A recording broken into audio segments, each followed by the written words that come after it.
کسی نے مجھ سے مسئلہ پوچھا کہ بھائی یوتھ کلب والوں کو آپ کیسا سمجھتے ہیں. میں نے کہا بہت اچھا کام کر رہے ہیں ماشاء اللہ. انہوں نے کہا نہیں وہ ان سے کسی نے مسئلہ پوچھا ہے. اب پتہ نہیں ان سے پوچھا بھی ہے کہ نہیں پوچھا, لوگ غلط خبریں بھی پھیلا دیتے ہیں. لیکن بالفرض پوچھا بھی ہو, یہ جواب بھی دیا ہو, میں فرضی ایک مثال دے رہا ہوں, ہو سکتا ہے نہ ہو, کیونکہ جب تک پوری تحقیق نہ ہو کسی کی طرف کوئی بات منسوب نہیں کی جائے. تو یوتھ کلب والوں کو تو میں بھی بڑا سپورٹ کرتا ہوں, بہت اچھا کام کر رہے ہیں. انہوں نے کہا وہ نماز جو سکھا رہے ہیں لڑکیوں کو, وہ کہتے ہیں مرد اور عورت کی نماز میں کوئی فرق نہیں ہے, کوئی حدیث اس بارے میں نہیں ہے. تو میں نے کہا دیکھیں یوتھ کلب والے بڑا اچھا کام کر رہے ہیں, یہ فروئی مسائل کی وجہ سے کسی کو برا کہنا تو ٹھیک نہیں ہے. یہ چھوٹی نماز تو پڑھوا رہے ہیں نا.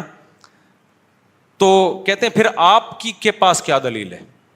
میں نے کہا یوتھ کلب والوں سے پھر میری پیغام پہنچا دیں, میرے سے بھی رابطے میں ہیں اور بڑے اچھی طرح, لیکن میں بحث کرنا نہیں چاہتا کسی سے ان مسئلوں میں. ایسا نہ ہو میرا یوتھ کلب والوں سے عورتوں کی نماز پہ مناظرہ شروع ہو جائے. تو میں نہیں چاہتا میری صلاحیت ادھر استعمال ہو اور ان کی صلاحیت میرے خلاف استعمال ہو. جو کام وہ پازیٹیو کر رہے ہیں ان کو کرنے دو, جو ہم کر رہے ہیں ہمیں کرنے دو.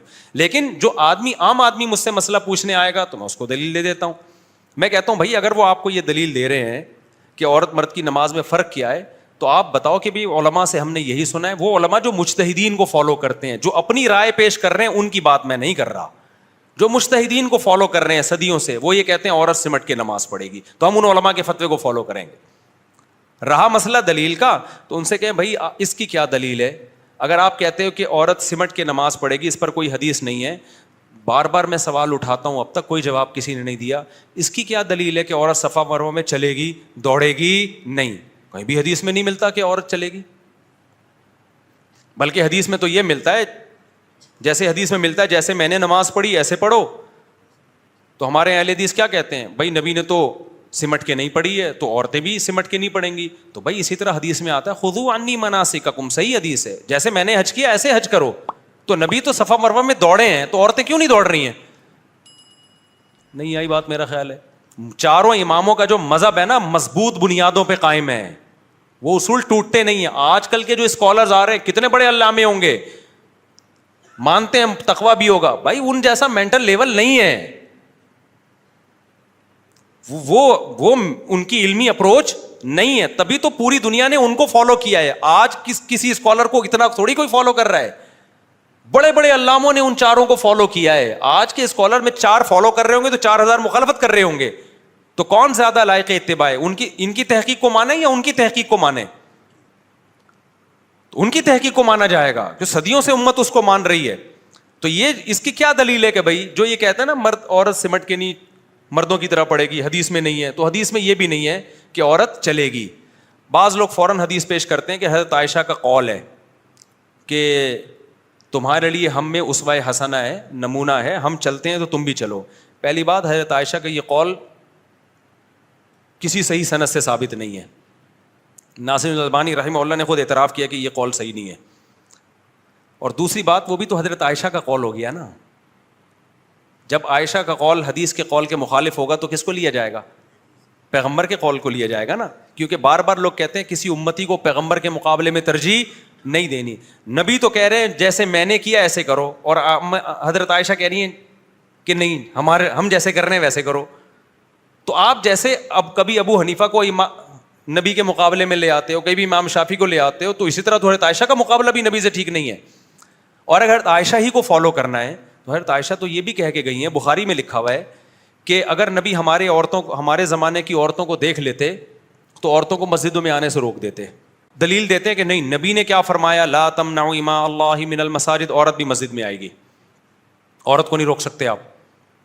وہاں آپ حضرت عائشہ کے قول کو کیوں نہیں لے رہے جبکہ وہ صحیح سند سے ثابت ہے؟ تو کہیں بھی اصول جو ہے نا یہ ٹکتے نہیں ہیں. تو میں ان لوگوں سے سوال کرتا ہوں جو عورت کو کہتے ہیں سمٹ کے نماز نہیں پڑھے گی, چوڑی ہو کے مردوں کی طرح نماز پڑھے گی, اور دلیل مانگتے ہیں, تو وہ دلیل اس پہ بھی ہمیں دیں کہ عورت صفا مروہ میں چلے گی دوڑے گی نہیں. وہ اس پہ بھی دلیل دیں کہ عورت رمل نہیں کرے گی. ہم جب جاتے ہیں نا عمرہ کرنے, حج کرنے, تو پہلے 3 چکروں میں سینہ اکڑا کے کرتے ہیں. عورت سینہ نہیں اکڑاتی, حالانکہ نبی نے تو سینہ اکڑایا ہے, اور نبی نے فرمایا کہ جیسے میں نے عمرہ کیا حج کیا ایسے کرو. تو عورت کو بھی آپ حکم دیں. نبی صلی اللہ علیہ وسلم نے زور سے لبیک کہا, عورت کیسے لبیک کہتی ہے؟ آہستہ لبیک کہتی ہے. کوئی دلیل نہیں ہمارے پاس. عبداللہ بن عمر کا ایک قول ہے, وہ بھی ضعیف سند سے ہے, وہ بھی صحیح حدیث نہیں ہے. تبھی میں نے کہا تھا کہ آج کل کے جو نئے اسکالرز آ رہے ہیں نا, اب یہ اجتہاد کر کر کے ہر اجماعی مسئلے کو چینج کریں گے. تو ہمارے پاس کیا دلیل ہے صفا مروہ میں چلنے کی؟ اجماع امت. کیا دلیل ہے بھائی؟ صدیوں سے اسی طرح ہوتا چلا آ رہا ہے. امت گمراہی پہ جمع نہیں ہو سکتی. امام بخاری نے ایک روایت پیش کی ہے کہ اسلاف سے کہ ایک خاتون مردوں کی طرح نماز پڑھتی تھیں. ہم کہتے ہیں یہی دلیل ہے کہ ان کے علاوہ ساری عورتوں کی طرح نماز پڑھتی تھیں. ٹھیک ہے نا؟ تبھی امام بخاری کو ایک خاتون ملی, ان کا تذکرہ کر دیا. اور پھر چاروں اماموں کا اجماع ہوا ہے اس کے اوپر. پھر تو وہی جیسے صفا مروہ پہ چلیں گی, دوڑے گی نہیں. کیوں؟ اجماع امت ہے بھائی. لبیک آہستہ کہیں گی, کیوں؟ اجماع امت ہے. تو اسی طرح صدیوں سے سعودی عرب میں بھی آج سے 100 سال پہلے آپ جائیں تو ان کے بوڑھوں سے پوچھیں, وہ کہیں گے ہمارے یہاں بھی عورتیں سمٹ ہی کے نماز پڑھا کرتی تھیں. تو یہ تو اب چینج ہوا ہے سعودی عرب میں. جیسے صدیوں سے 20 ہو رہی تھی, اب 8 کر دی انہوں نے, 10 کر دی.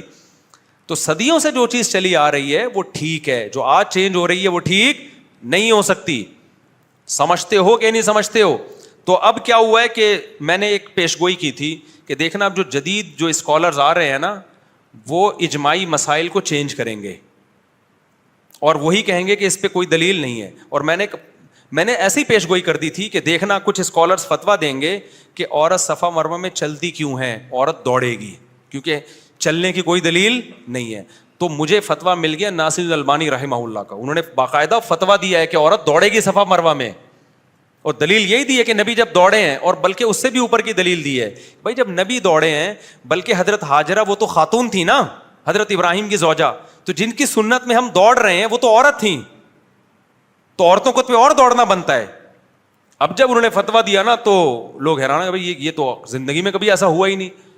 تو سعودیہ ہی کے مفتیان کرام میں ان پہ رد کیا. انہوں نے بولا بھائی یہ تو اجماع امت سے ثابت ہے, اس پہ دلیل کی ضرورت نہیں ہے. تو ہم کہتے ہیں حضرت یہ بھی اجماع امت سے ثابت ہے کہ عورتیں سمٹ کے نماز. آپ پرانے فتاوی میں کوئی ایک قول تو کسی مجتہد کا دکھا دو آپ, ہم آپ کو دکھائیں گے ابو حنیفہ کی کیا قول ہے, امام شافعی کا کیا قول ہے, امام احمد کا کیا قول ہے, امام مالک کا کیا قول ہے. یہ سارے بڑے بڑے محدثین تھے بھائی. امام احمد تو امام بخاری کے استاذ ہیں. آپ آج کے اسکالر, اچھا پھر لوگ کیا کہتے ہیں, ہم دیوبندیوں مفتیوں کو نہیں مانتے, ہم مانتے ہیں وہ فلانے مفتی وہ عربی ہیں. بھائی میں نہیں کہہ رہا ہمیں مانو, امام احمد امام بخاری کے استاذ ہیں, ہم ان کا فتویٰ پیش کر رہے ہیں.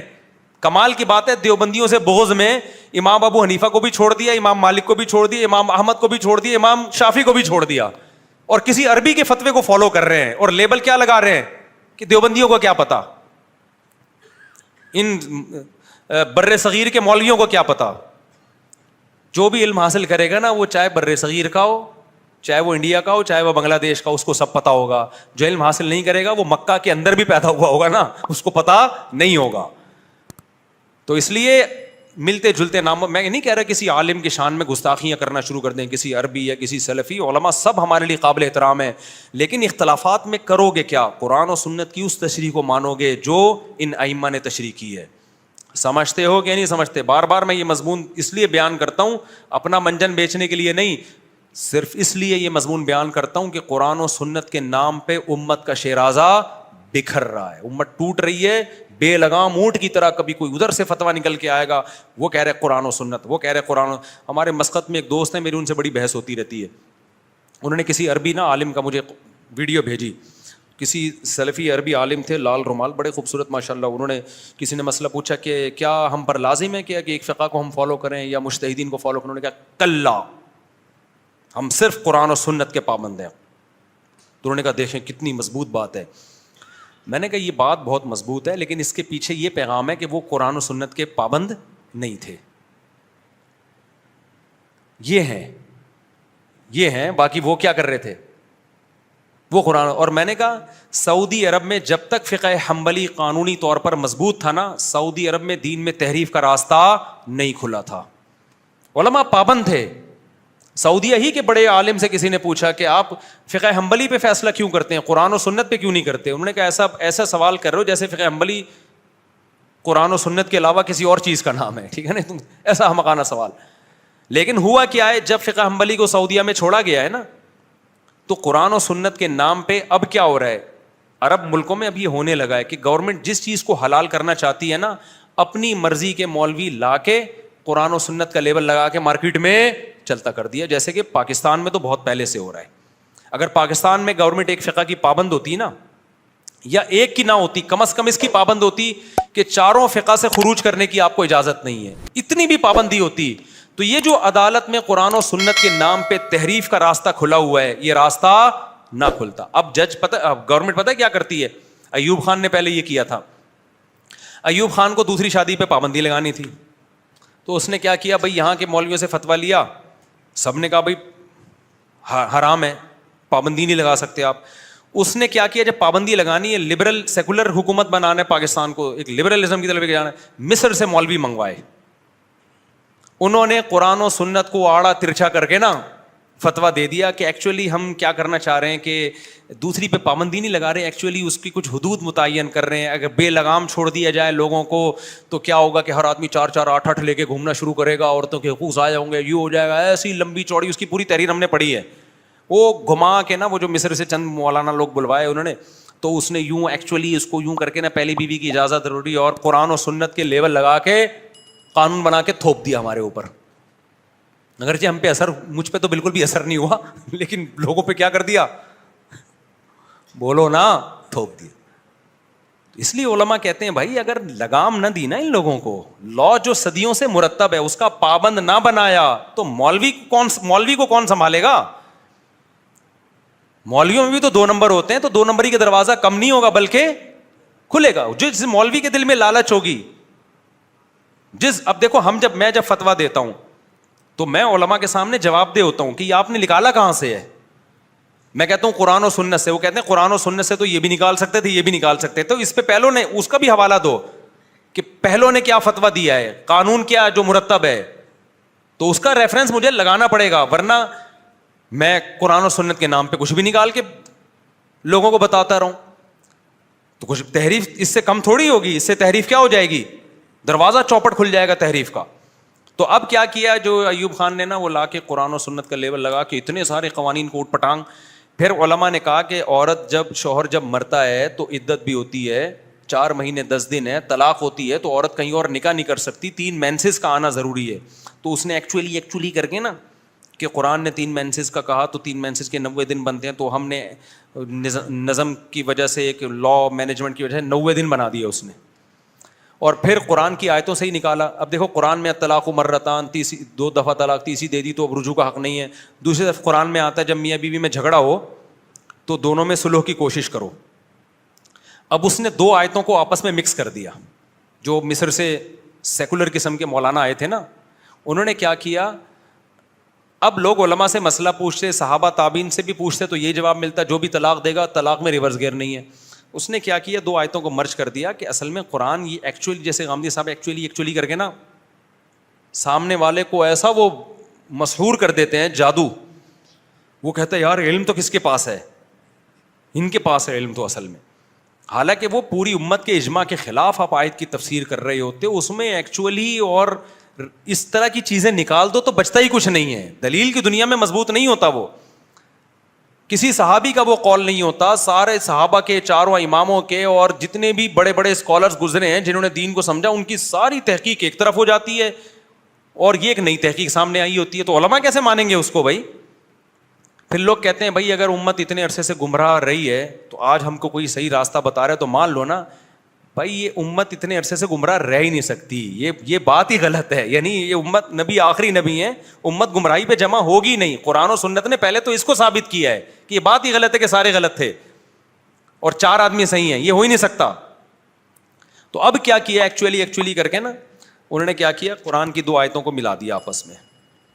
ایک طرف قرآن میں آتا ہے وَإِنْ خِفْتُمْ شِقَاقَ بَيْنِهِمَا فَابْعَثُوا حَكَمًا مِّنْ أَهْلِهِ وَحَكَمًا مِّنْ أَهْلِهَا. میاں بیوی میں جھگڑا ہو جائے تو دونوں کی طرف حکمین آئیں گے, فیصلہ کریں گے, صلح و صفائی کریں گے. انہوں نے کیا کیا, انہوں نے کہا دھڑ دھڑ طلاقوں کا نظام ہے نا, یہ طلاقیں دے دی, یہ شریعت میں ہے ہی نہیں, لہذا دے بھی دیں تو اس کا کوئی اعتبار نہیں. بلکہ جب بھی جھگڑا ہوگا بے شک طلاقیں ہی ہو جائیں, پہلے یونین کونسل ان کے درمیان میں بیٹھ کے کیا کرائے گی, صلح و صفائی. دونوں آیتوں کو آپس میں کیا کر, حالانکہ وہ ایک الگ آیت ہے, وہ طلاق سے پہلے کے بارے میں ہے, لیکن صاف الفاظ نہیں لکھے ہوئے کہ طلاق سے پہلے یہ کرنا ہے. کیونکہ یہ تو کامن سینس کی بات ہے نا کہ جھگڑا جب ہوگا تو صلح جب ہی ہوگی نا جب وہ میاں بیوی ہوں. طلاق کے بعد تو میاں بیوی رہے نہیں ہیں, وہ یہ تو کامن سینس کی بات تھی. تو ایسی سینس کی باتیں, کامن سینس کی قرآن تھوڑی ان کو بار بار ہائی لائٹ کرے گا. تو قرآن نے کہا بھائی دونوں میں جھگڑا ہو تو پہلے سلو کی کوشش ہو, تو انہوں نے کہا بھائی دونوں میں جھگڑا ہو اور طلاق ہو بھی گئی تو قرآن تو کہہ رہے پہلے کیا کوشش ہوگی, سلو کی. اب سلو میں قرآن کہہ رہے اس خاندان کا, انہوں نے کہا خاندان واندان تھوڑی یونین کونسل ہی بنا دو نا, خاندان کے ٹینشن سے ہی بچت. اب پاکستان میں جو عدالتوں میں قانون چل رہا ہے وہ یہ چل رہا ہے کہ جب آپ طلاق دیتے ہیں تو عدالت نہیں مانتی اس طلاق کو, وہ تو لوگ عدالت کو نہیں مانتے, مفتیوں سے فتویٰ لے لیتے ہیں اس لیے, ورنہ کورٹ میں جو لا ہے وہ یہ ہے کہ یہ طلاق کنسیڈر نہیں ہے, بلکہ یہ طلاق کے پیپر پہلے یونین کونسل میں جائیں گے, یونین کونسل کے لوگ آئیں گے اور وہ دونوں میں سلو کی کوشش کریں گے, 90 دن کے اندر ہو گئی تو وہ طلاق کالعدم ہے, اگر نہیں ہوئی تو پھر یونین کونسل اس طلاق کو ویلڈ مانے گی تو ہوگی, وہ بھی ایک ہوگی ورنہ نہیں ہوگی. یہ اب امپلیمنٹ اس لیے نہیں ہوا اس قانون کا کہ یونین کونسل والا بھی کون سا آ رہا ہے بیٹھ کے, وہ بھی گھر بیٹھا ہوا ہے, اس نے کہا ہو گئی نہیں ہو گئی, ہمیں تو پیسے مل رہے ہیں, تو نہ وہ اپنی ذمہ داری پوری کر رہے ہیں نہ عدالتیں پوری کر رہی ہیں, تو اس لیے چل اسلام ہی رہا ہے. لیکن لا جو آپ کا بنا ہوا ہے نا وہ یہ ہے, اور اس سب پہ کیا لیبل لگایا ہوا ہے, قرآن و سنت کے عین مطابق. جب جنرل مشرف نے یہ جو خلا کا قانون بنایا کہ عورت کے پاس مکمل طلاق کا اختیار چلا جائے, اگر پاکستان میں لا ہوتا کہ چاروں اماموں کی جو تحقیق ہے اس کے بغیر قانون پاس ہو نہیں سکتا, تو کبھی بھی یہ خلا کا قانون پاس نہیں ہوتا, کیونکہ اسلام میں ہے ہی نہیں یہ خلا کا یہ والا سیٹ اپ.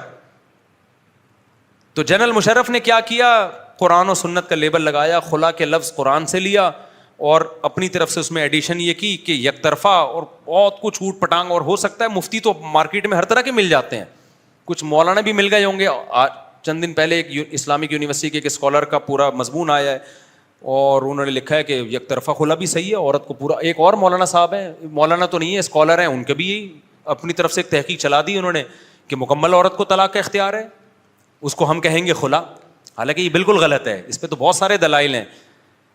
تو کیا ہوا کہ وہ ایسا خاندانی نظام کی ایسی کی تیسی. اب جس عورت کو وسیم بھائی اچھے لگ رہے ہیں وہ کورٹ میں جا رہی ہے کہ ابے جان چھڑا یہاں سے. میرے پاس کیس آیا, ایک آدمی نے 1.5 کروڑ کا پلاٹ دیا اپنی بیوی کو محبت میں, بیگم نے لے لیا, اگلے دن جا کے کیس فائل کیا, بیوی بھی گئی پلاٹ بھی گیا.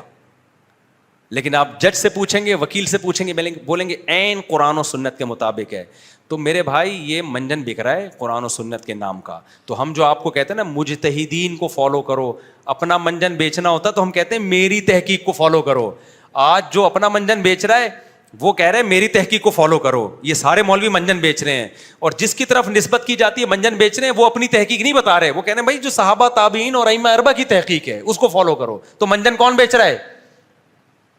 منجن وہ بیچ رہا ہے جو ان علماء کے خلاف کر رہا ہے. آپ کو نہیں آ رہی تو جاؤ, حدیث میں آتا ہے علماء کو لوگ چھوڑ دیں گے, خود بھی گمراہ ہوں گے, جو اسکالرز ہیں وہ خود بھی گمراہ ہوں گے اور دوسروں کو بھی گمراہ کریں گے. تو آپ اللہ سے, ہمارے بس میں جو تھا وہی ہم نے سمجھا دیا, آپ کی مرضی جو چاہے کریں, آپ نہ مانیں علماء کی. منجن میں ہی لگے رہے بیٹھ کے, چورن اور منجن میں. کیا ہو گیا بھائی؟